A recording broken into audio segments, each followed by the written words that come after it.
The message arrived at 8:47 p.m. I need the apartment tonight. Don't come home. And don't ask why. No emoji, no softness, just a period at the end, like a door locking itself. I stared at my phone longer than I should have, long enough to notice my reflection in the dark screen. Calm face, steady eyes, a man who had learned how not to flinch. I typed one word, all right. I didn't ask where she'd be sleeping, didn't ask who would be breathing my air, didn't ask why 12 characters felt heavier than a confession. I went to the cafe across the street, ordered coffee I didn't drink, watched the building through the glass like it might blink first.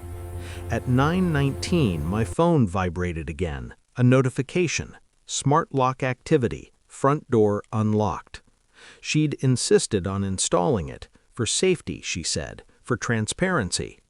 I opened the app, time-stamped, clean, clinical, 9:19 p.m., access granted, user, her name.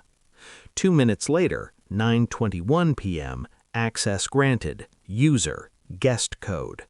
My pulse didn't spike, it flattened, because people lie with their mouths, systems don't. I leaned back in my chair and waited.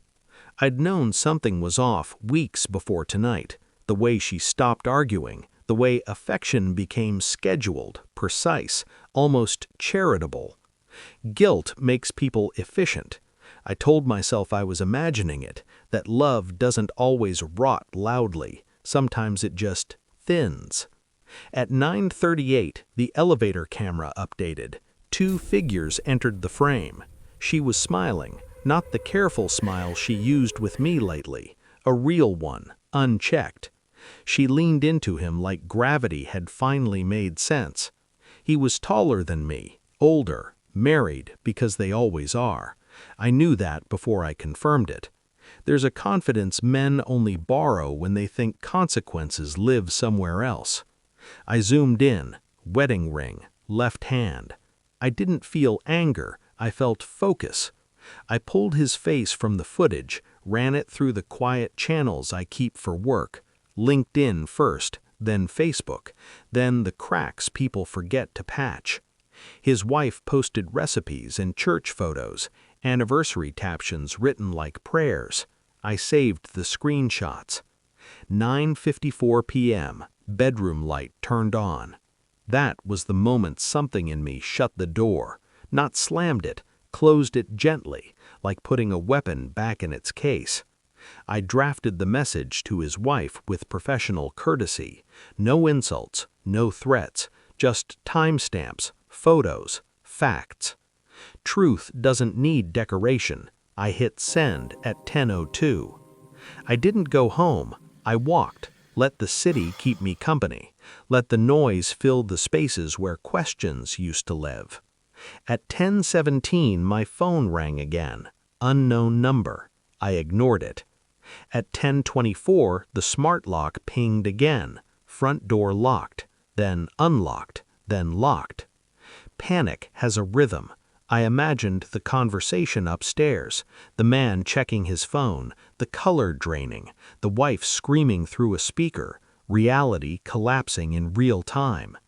At 10:41, the fire alarm went off, not the building-wide one, just their floor.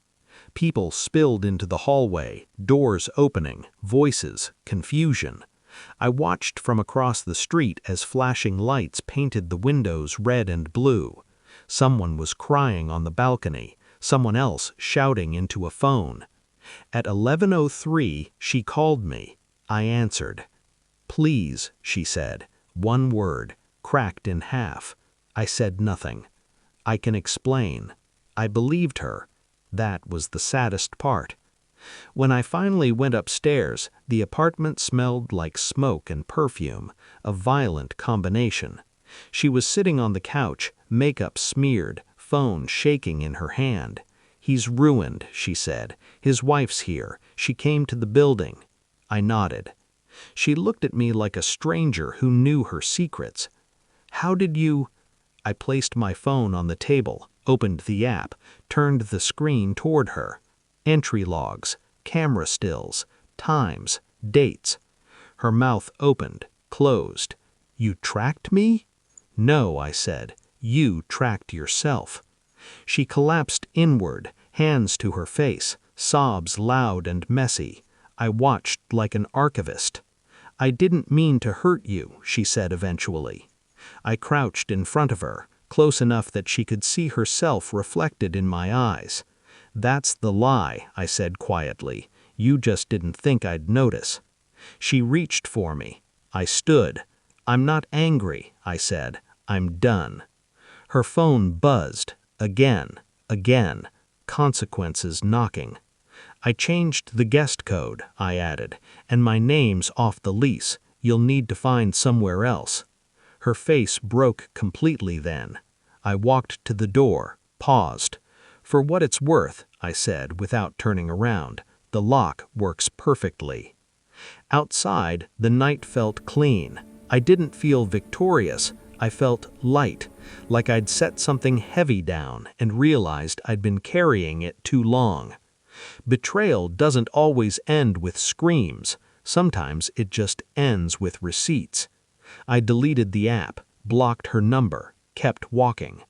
By morning, no one in that building forgot what happened, and neither did I. But I never looked back, because the door had already closed.